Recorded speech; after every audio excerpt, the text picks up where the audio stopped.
Attention please. ఆ ప్రాంతం ఆంధ్రప్రదేశ్లో ఉంది. ఆ పట్టణం చుట్టూ ఆవరించి ఉన్నది ఆంధ్రప్రదేశే. అయినా ఏపీ రాష్ట్రానికి అది చెందదు. ఆ జిల్లా గోదావరి నది డెల్టాలో ఉంది. అదే పేరిట అందమైన పట్టణం గోదావరి, కోరింగా నది కలిసే చోటుకు సమీపంలో నెలకొని ఉంది. అదే యానాం, ఫ్రెంచ్ యానాం.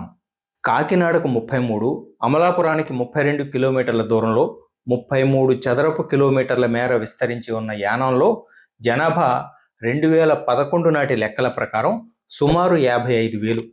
చాలామంది తెలుగు మాట్లాడతారు. అక్కడి అధికారిక భాషలు తెలుగు, ఇంగ్లీష్, ఫ్రెంచ్. యానాం పర్యాటక ప్రాంతం, నయనానందకరం.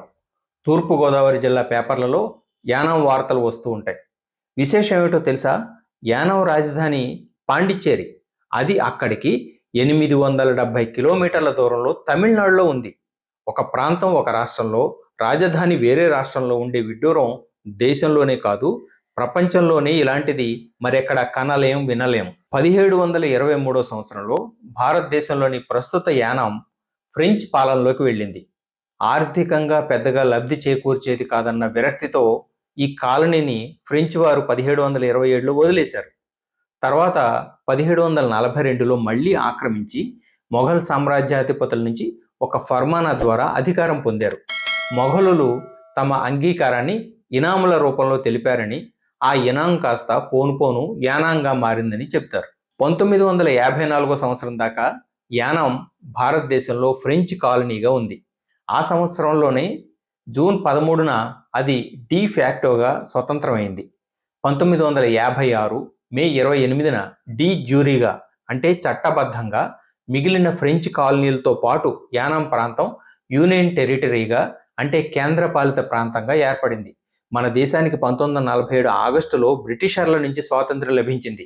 అప్పటికి కొంత ఫ్రెంచ్ ఇండియా మిగిలే ఉంది.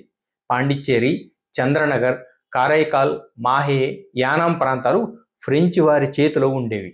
యానాం 1954లో విమోచనం పొంది స్వతంత్ర భారత్లో విలీనం అయినప్పటికీ 1956లో భాషా ప్రాతిపదికన ఏర్పడిన తెలుగు రాష్ట్రంలో కలవలేదు. అప్పట్లో కాకినాడ మున్సిపల్ కౌన్సిల్ యానాన్ని గ్రేటర్ కాకినాడలో కలపాలని తీర్మానం చేసిందంటారు. యానాన్ని ఏపీలో, పుదుచ్చేరి, కారైకాల్లను తమిళనాడులో, మాహేను కేరళలో కలిపే ప్రయత్నం మొరార్జీ దేశాయ్ జమానాలో జరిగింది, విఫలమైంది. యానాం ఉన్న చోటుకు ఏపీ కాక అక్కడికి వందల కిలోమీటర్ల ఆవల ఉన్న పాండిచ్చేరి రాజధానిగా కావడంలోని మర్మం ఏమిటి? ఫ్రెంచ్ పాలకులతో ఇండియా ఒడంబడిక ప్రకారం ఈ కేంద్రపాలిత ప్రాంతానికి ప్రజలకు కొన్ని ప్రత్యేక సదుపాయాలు కలిగినందువల్ల ఇతర రాష్ట్రాలతో కలిపే వీల్లేదు.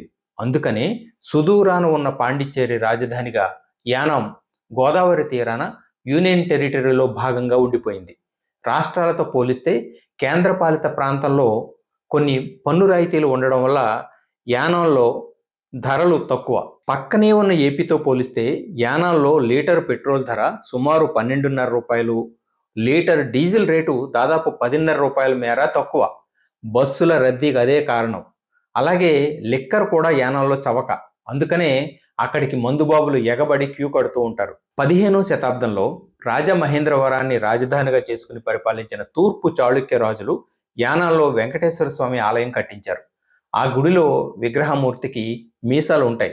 అందుకని అక్కడి స్వామిని భక్తులు మీసాల వెంకన్న అని పిలుచుకుంటారు. ఇంకో విశేషం ఏమిటంటే, యానాం నుంచి రాజమండ్రి వరకు భూ సొరంగ మార్గం ఉండేదని, కాలక్రమేణా అది పూడిపోయిందని చెబుతారు. యానాంలో ఫ్రెంచ్ జనరల్ బుస్సీ పేరిట ఒక వీధి ఉంది. ఆ వీధిలోనే ఒక భవంతిలో బుస్సీ నివసించాడని చెబుతారు.